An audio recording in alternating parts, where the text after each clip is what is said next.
One, two, three. How's it going, everyone? Welcome to this week's rendition of Ralph Rants and Bill Bitches. Today we're going to be talking about the bank bailout. So don't forget to like, comment, subscribe, ring that notification bell, leave a comment, and share with your friends. Let's get into it. So PBS NewsHour reports Federal Reserve lent $300 billion in emergency funds to banks in the past week. Takes, Bill? Okay, yeah. So the we want to talk about here is how the government is uh, privatizing gains on risky investments for banks and socializing the losses, which creates perverse incentives for continual failure and concentrates wealth into the hands of large corporations and banks. So, what a lot of what you may not know, and I recommend looking up in Investopedia how the Federal Reserve works, is most money is fiat money, which means it doesn't have any real actual existence.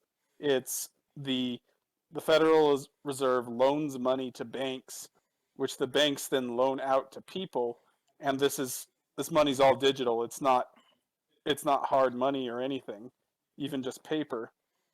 And then the banks make money when you pay back that loan at interest, or they seize it, or they seize your property if you can't pay it. And so the banks continually gain all the real valuable things in the country, like land, businesses, everything else, or large corporations as well can do this by So, taking out loans from the bank. so Um, in essence, what they're doing is they're using fake money to buy up all the real wealth in this country. yeah, yeah, yeah. And then when they take all these risky investments to buy up all the wealth, and then it goes sour in a clean um, actually free market, these banks would fail sometimes and regular people get a chance to buy houses or what have you. Hmm. But instead, the government swoops in, bails out their friends who donate to them, and uh, just and you have to pay for it in inflation. This 300 billion that they're lending to them, lending to banks, that's pure inflation. There's no There's no products real being there, being there's no created. It's goods. just it's just 300 billion more in the economy that just drives up the cost of everything else more. And this is what's really gotten me frustrated. Now I'll play devil's advocate and explain why they think this is a good idea a little later. But that's just the introduction. That's why I'm fired up and angry about this. It's why he's fuming. And Yep.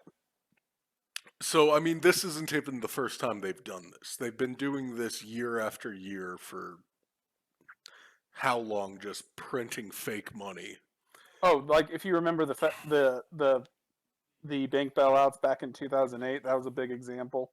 Oh, yeah, Um, under Obama. yep. And this is just the continual process. Corporations take out large loans based on backed in equity in their business. Then they can buy up real valuable things like real estate and businesses. And then they're too big to fail if they ever do go down. And the government uses all manner of regulations to make it impossible for small businesses to compete with them. And so fewer large corporations like BlackRock, banks, and such end up consuming all the wealth in the country. Yeah. BlackRock. What was the other big one? I don't remember. Vanguard. BlackRock and Vanguard, yeah. Yep. And These these giant mega corporations that. and you know those two investment corporations, BlackRock and Vanguard, Mhm. own massive percentages of each other as well. So it's basically just one Mega corporation that. incestuous relationship between government and large businesses. So big business and big government And the working as amount of one money, to they give to politicians would make your head spin.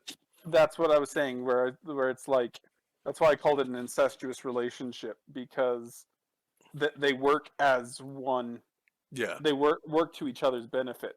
The federal regulators and the Fed, which, to be clear, the Fed isn't the government, but the federal regulators, the Fed, and government all work to the benefit of these special interest large corporations, banks, BlackRock, and then whenever they're in trouble, like what happened with Silicon Valley Bank, or these all these other banks that are now insolvent and having to get bailed out, the government comes in and rescues them so that they can never fail, and the American working class is left holding the bill. And that's that's got me real fired up and angry about fake capitalism or fake free markets. Indeed. I mean, we can also see even clearly here in the media their bias in this situation, because it's not that the Federal Reserve is lending $300 billion to these people. It's literally, you can see it as tax or theft from the American people and just giving it to their friends because their friends did poorly at Vegas and now they're trying to make sure they don't Well, go okay, bankrupt. like I to be fair and to be honest, I have to play devil's advocate as well. They are in fact lending this money. Um, the issue is that it's fiat money. The banks will have to pay this back. Uh, Yes, lending the money that Gavin Newsom lost. yeah, yeah. Oh, The banks will have to pay this back. And but what it is it's fiat money, which means that the Federal Reserve can essentially make it out of nowhere. yeah. And then I would like to point out real fast that this all occurred because initially they weren't going to bail them out. Then President Biden had a meeting with Gavin Newsom, who has a decent stake in this bank that was failing, and after that meeting, lo and behold, they're like, "Yeah, we'll bail you out." I wouldn't say it's just Gavin Newsom's influence. You need to remember that this a lot of Yeah, big corporations, like a lot of big Silicon Valley corporations, donate a lot of money to the Democrat Party, like Roku and such. And but all so, I'm saying is there's clearly a personal. yeah, yeah, yeah, it's totally biased. If this was an oil bank, if this was a bank in Texas where it had a bunch of oil company and working class people's money in it, there'd be no interest in saving it. But these people are paid up with the right politicians. But I promised I'd play devil's advocate and give the side why this is a good idea and why the Fed exists. So, Okay, you dirty communist, let's hear it. Why is why well, is it a good idea? that's definitely not communism. It's like I said, it's a relationship between the government and the business and business. What happens with the Fed, and the reason it's a good idea, is something like gold or other commodity backed monies can be too rare to trade in and become too valuable. And when you have a hard cap where you only trade in something that's actually Mhm. valuable, like gold, it can depress the economy because people hold on to it too much and demand drops, and so the economy can't grow. The Fed having an easily inflatable currency that's well managed, and admittedly compared to other national banks, I mean not national banks, central banks throughout history, the Fed has done a good job. The average inflation in the United States has been about between like 2 and 5% a year for almost 100 years. That's a fantastic job that the Fed has done. And the result has been that we've been able to continually grow the economy because the means of exchange is always available. So it's like I said, I to be honest, I want to play devil's advocate and say the benefit to the way the Fed does things, but it's So you've made the point for why we should the benefits of using fiat currency as opposed to fi- gold backed or silver fiat backed or fiat a and having a centralized bank like the Fed. a central But bank. do you have any point that could say it's a good reason why they're stealing money from all of us to Well, okay, so save so their friends? fiat money is always a an arguable thing where somebody's going to be stealing money because it's always inflation, and inflation is a tax. But the ability to inflate the currency is also the benefit. Well, Um, there's the the natural inflationary period that we see just from common economics through fiat currency, and then we have these drastic points of hyper, well, I guess hyperinflation isn't the perfect term, but instead of natural inflation as we see typically year after year, which is about 3 to 5%, where okay, you're wrong to think that that's natural. When you're dealing with is fiat that just money, my mindset of we keep printing more and more money? that you're wrong to think that's natural. When you're dealing with fiat money, you're no longer talking about natural economics. There's somebody controlling the supply of money, and in the United States, that's the Fed. The So why is goal, it that they're constantly adding money? because Just to have keep encouraging growth? exactly. So the um, money disappears from money is added to the market when banks, especially the Fed, give out loans. Because what happens is the banks don't actually have that money. They're just creating an account that says, and they say, hey, this account now has $2,000 in it. That they just created money there, and that's how money gets added to the economy. And the inverse is also true. When you pay off a loan, money is removed from from circulation. Having a continual increase in the amount of money in circulation makes it makes money more available for capital investment, Wouldn't and it make allows more people to sense start just to use businesses. a currency that has almost no a currency that's backed based on something that has doesn't have a limit instead of What do you fake mean by money? something that doesn't have a limit? Well, we floated this idea a while ago using a unit of energy backed currency as the yes, Oh, there that is a theoretical limit to it, but that is something with a limit. Yeah, yeah. That anytime you tie your money to a commodity, but first of all, you're still going to have what's called partial reserve banking, and there'll still be inflation there. yeah, But but um, but what I was going to say is there's not something without a limit. You're not going to mhm. find any commodity that doesn't have a limit to it. But some kind of currency like that is naturally encouraging the production of goods. Mm, Whereas, yeah, because yeah. so that way, if you want more money, you go produce more energy, like more Well, no, electricity, no. more. Well, so you're right to an extent there, but you're still talking about a commodity backed money, and Yes, the commodity is going to be exactly, a because natural I limit. want a commodity Um, backed money.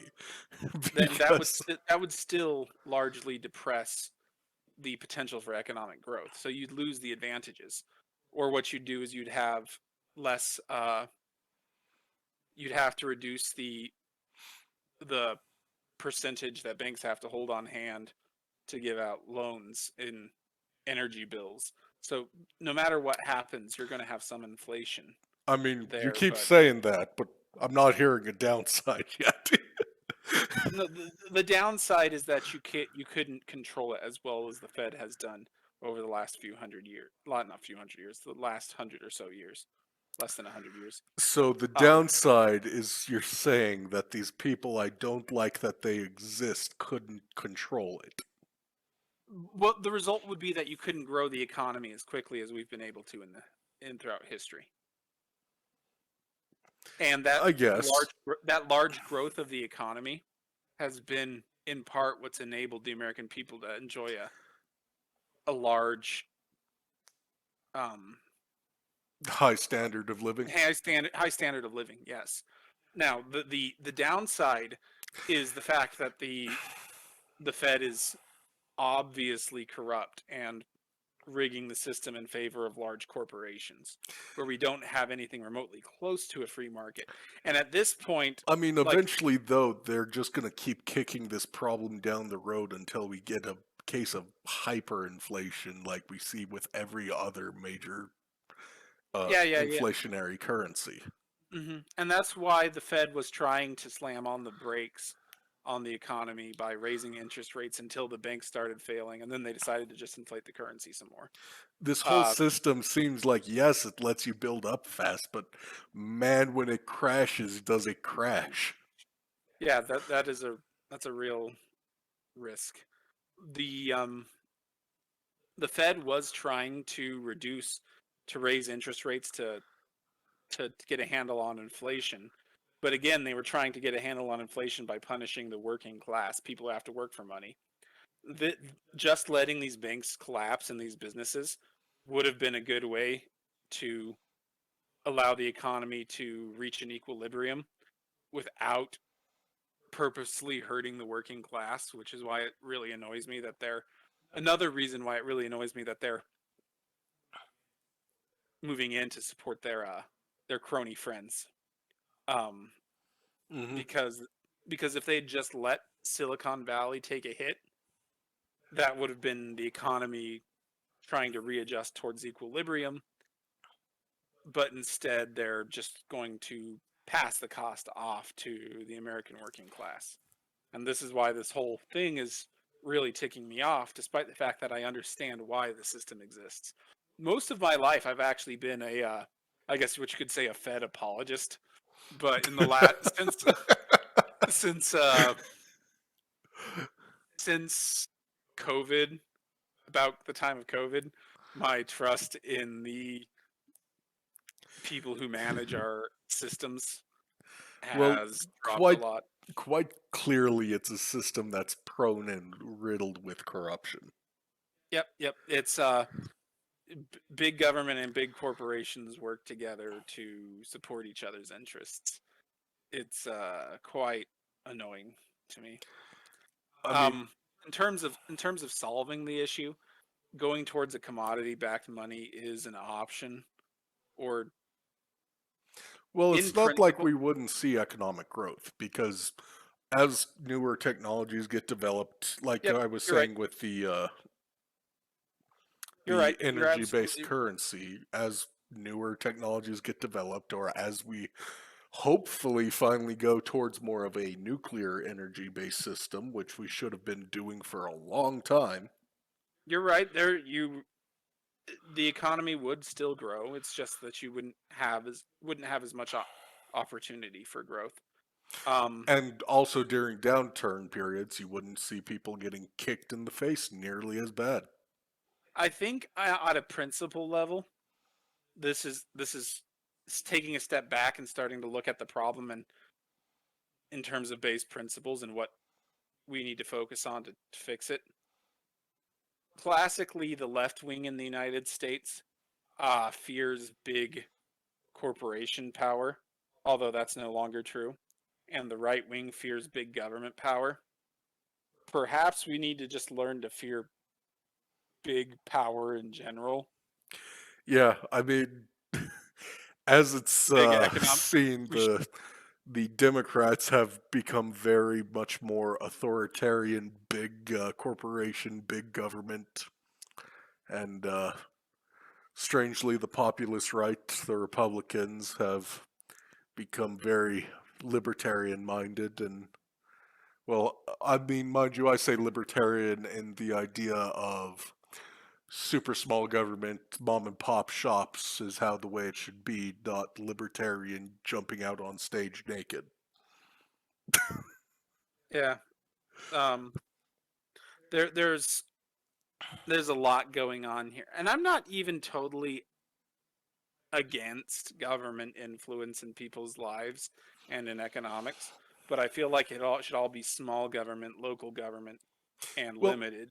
okay, government interference in people's lives doesn't feel like interference when the government that's interfering in your lives is on a small cultural, like,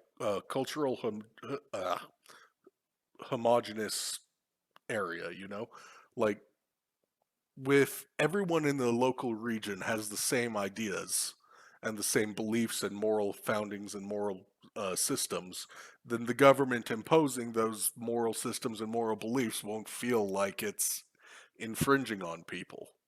But the fact is we're trying to get people in, like in the middle of Texas, which is conservative and Yeah. red-blooded Americans, to get Hmm. along with people in California, which are nice socialist. Yeah, it's democracy makes the most sense at the most local level possible. Hmm. And I as agree with that. smaller governments keep giving up more and more power to the higher levels, eventually to the point where we're seeing executive branch alphabet agencies dictating law. Yeah, you get to the point when the further you get away from the local level, the less democracy becomes a viable way of running government. And that's why, like, in the US government, Congress has all given up most of their authority to the alphabet, to the executive branch, who makes all the actual laws, where Congress just tells them, go make a law about environmental protection instead of Congress actually making it. So the base principle is we need to try to force our governments to be smaller And to and actually do their jobs. to do their jobs. And we should not let them skew the market so that this rig the market so that the same corporations always win, which is really what it felt like the whole COVID lockdowns were all about was Transferring money from yeah, the local working class population up to the biggest corporations. yeah, by shutting down all the small mom and pop businesses, Like, but how does that make sense? The argument letting the big is ones go. to try to stop the spread of COVID. So we're going to make sure everyone has to go to the exact same place in a large group to spread COVID. It was idiotic. It was, I mean, even here in the US, it wasn't nearly as bad as up in Canada.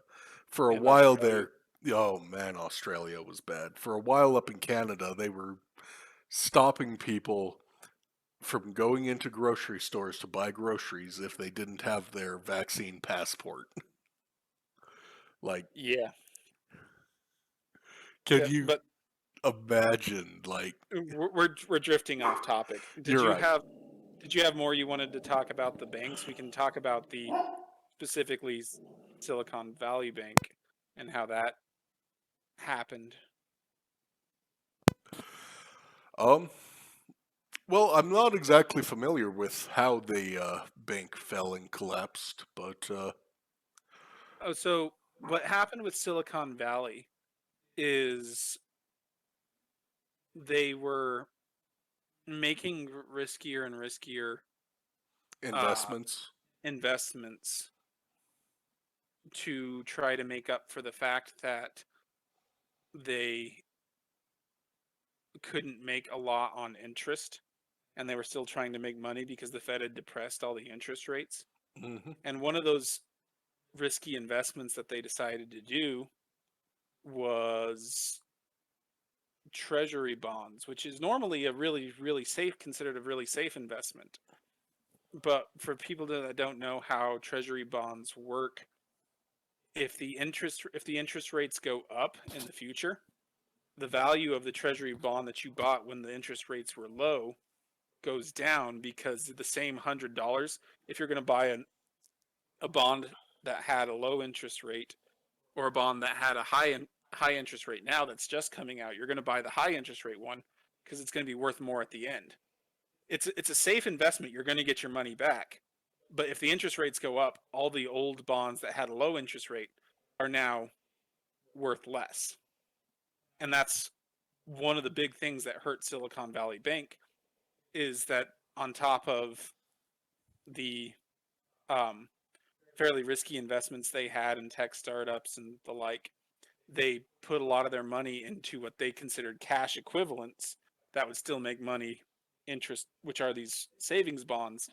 But then when the Fed raised interest rates to try to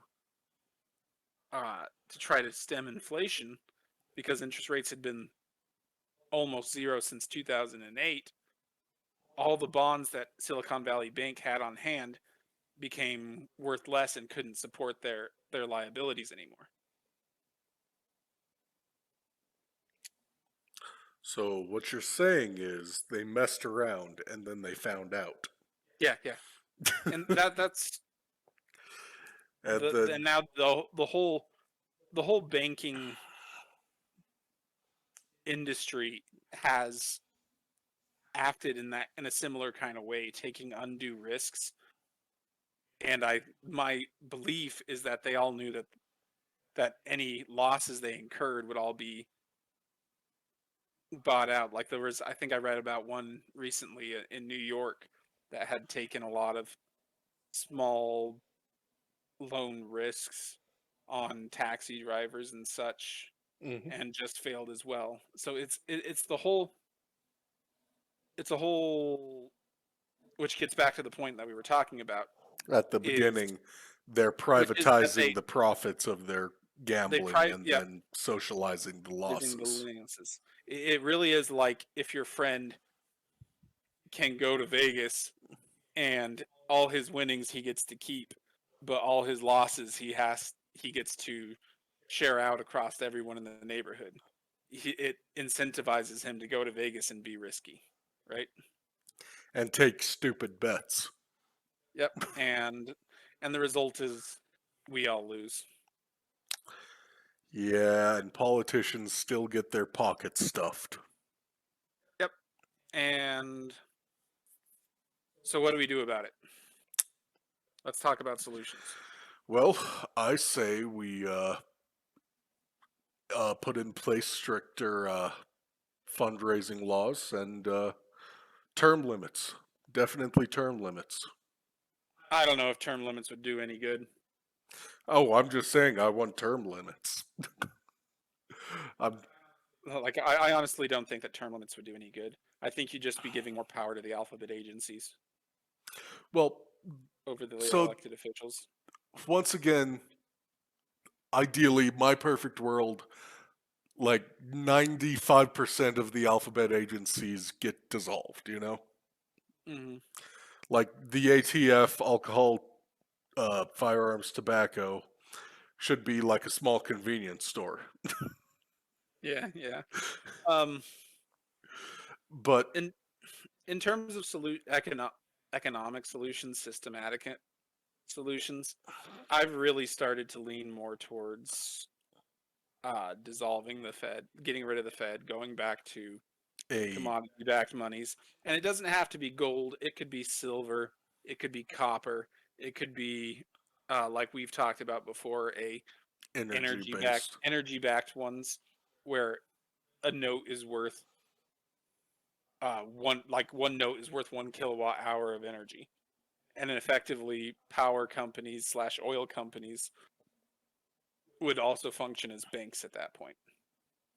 Hmm. But I'm starting to, like I said, I've been a Fed apologist my whole life, and I'm starting to lose faith in them, which is kind of sad for me. It is rather sad because honestly, it's a system that could properly work if it wasn't for corruption. But there It are a lot of systems like that that are ruined by corruption. we've you and I have, and the entire American population have reaped the benefits of a centralized banking system, and sometimes we don't realize how helpful they can be. Thanks for tuning in, everyone. Don't forget to like, comment, subscribe, and ring that notification bell. And we'll catch you next week. Bye bye.